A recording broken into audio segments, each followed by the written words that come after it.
So over the weekend, I had the task of letting my daughter know that our family pet had died, her cat. And we've had him for almost 4 years, and they were very close. And that's one of those duties as a parent.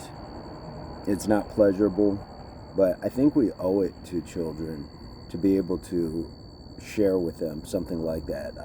I definitely picked my timing, and the timing for his passing was right at the end of the school year. So I waited just a little longer until the school year was actually over. And then I let her know, first day of summer break. So she had the entire summer to kind of process and go through that. And the reason why it's important, I find, for children to know when something like that happens, rather than just say, I don't know what happened, maybe he ran away, is it gives them finality. We don't have to now, as children, wonder whatever happened to the pet. Are they okay? We know that something has happened and they're no longer living. And that's a healthy place for a child to be able to understand, because life and death happens.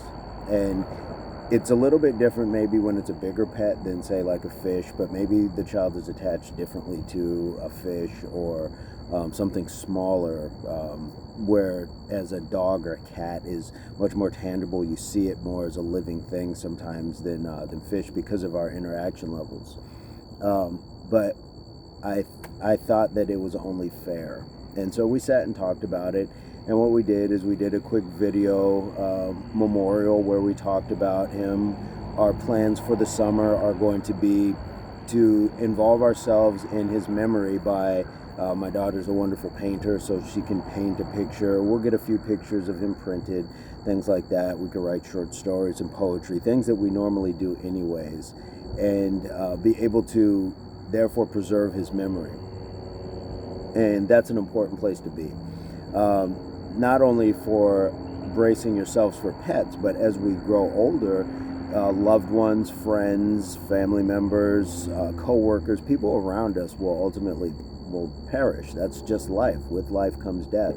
So it's a healthy place to establish early with children, in my estimation, and allow them to be part of the memorial process, whether you scatter ashes or have a small service, and be part of the grieving process. Allow them to grieve in their own way, which she did, and she went through her stages rather quickly to get back to accepting and being able to say, okay, we can move on. And true to form, she asked if we could get another cat soon, and to me that is more than okay. But I also told her we want to give this a little space to understand that we don't want to just make him feel like he was easily replaced. He was special, and therefore when we move forward, we'll move forward when we're ready and the time is right, and there'll be a cat out there that comes when he's supposed to or she's supposed to, and that way we can really do it right all over again, and really have a healthy respect for life and what that means when it interacts and interchanges with us. Family pets are a special thing, and this was unfortunate, but him being not sick, not himself towards the end, it was time for him to go. And that was an easy explanation as well, that we don't want, as much as we want for the person to be there, we also don't want suffering.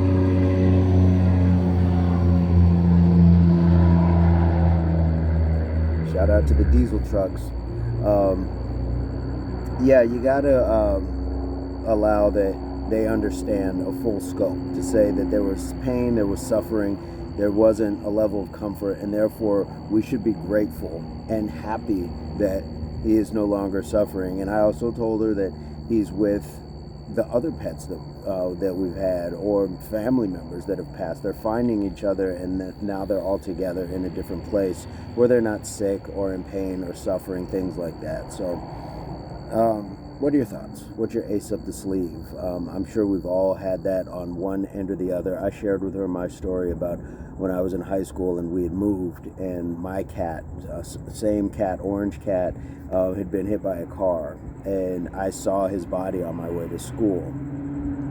And it's not easy at times, but it's just what we have to go through.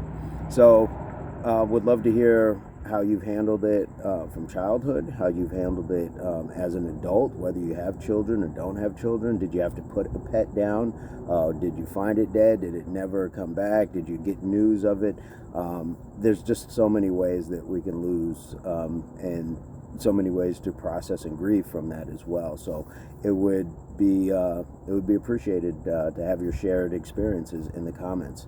And as always, I hope this finds everybody in a total place, pursuit, or beginnings of total health, mind, body, and soul. We'll see you soon. Peace, love, unity, solidarity.